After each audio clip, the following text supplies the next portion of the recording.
Shalom para sedherek kang kinasih, tepangaken kula Penatua Titi Ismulyanti saking GKJ Purwantara. Waosan leksionari ing dinten menika, waosan sepindah saking kitab Ayub 11 ayat 1 ngantos dumugi 11, Mazmur tanggapan saking Jabur 3 ayat 1 ngantos dumugi 1, kalajengaken ayat gangsal 11 lan 16.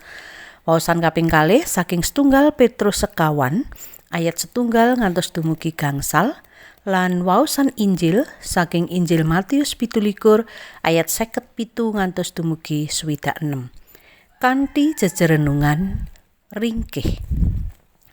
Ewadene waosan kitab suci ingkang dados pepemut tumrap kita sedaya kapethik saking kitab Ayub 11 ayat 11 ingkang mekaten. Manungsa menawi sampun pejah, punapa saged gesang malih? Menawi mekaten, kawula gadah pengajeng-ajeng salaminipun kawula nglampahi kangelan ngantos dumugi ing giliran kawula. Mekaten sabda pangandikanipun Gusti, rahayu kita sami ingkang purun mirengaken lan nindakaken sabda pangandikanipun Gusti ing gesangipun. Haleluya. Amin.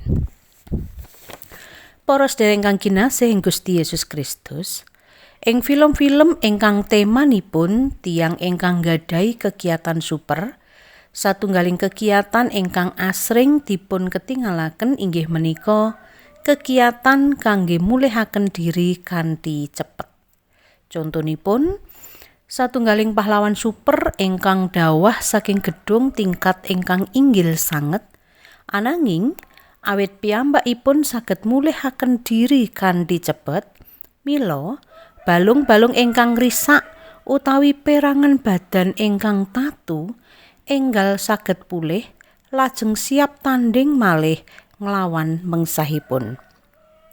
Temtu kemawon menika namung khayalan.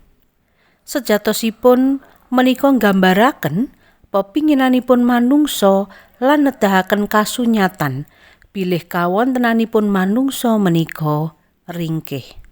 Kados jejerenungan dinten menika.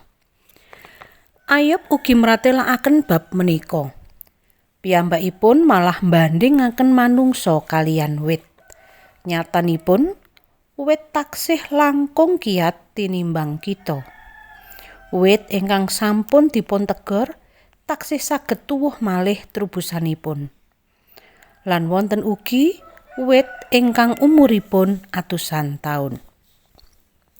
Ing jamanipun Ayub, pangertosan bab pagesangan saksampunipun pejah menika dereng wonten.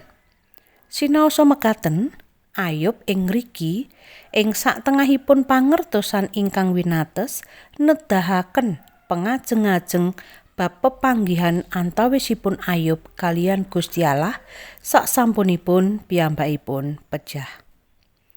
Minangka tiyang pitados, kita ugi ngugemi lan mitadosi bab menika. Bilih saksampunipun jasmani kita pejah, boten langsung musna. Ananging kita malah badhe ngalami gesang langgeng ing roh. Menika sejatosipun ingkang bentenaken manungsa kaliyan makhluk sanesipun. Lan minangka tiyang pitados, kita ugi nggadahi perkawis ingkang bentenaken kaliyan tiyang donya. Inggih menika, kita nggadahi jaminan kawilujengan ing kalanggengan. Manungsa menika makhluk ingkang ringkih. Sampun sakmestinipun jalari kita langkung atos-atos sanggen kita nglampahi gesang menika. Sinaosa kita ringkih, kita nggadahi pengajeng-ajeng dhateng Gusti Allah. Menika sumbering kegiatan kita. Mugi Gusti berkahi. Amin.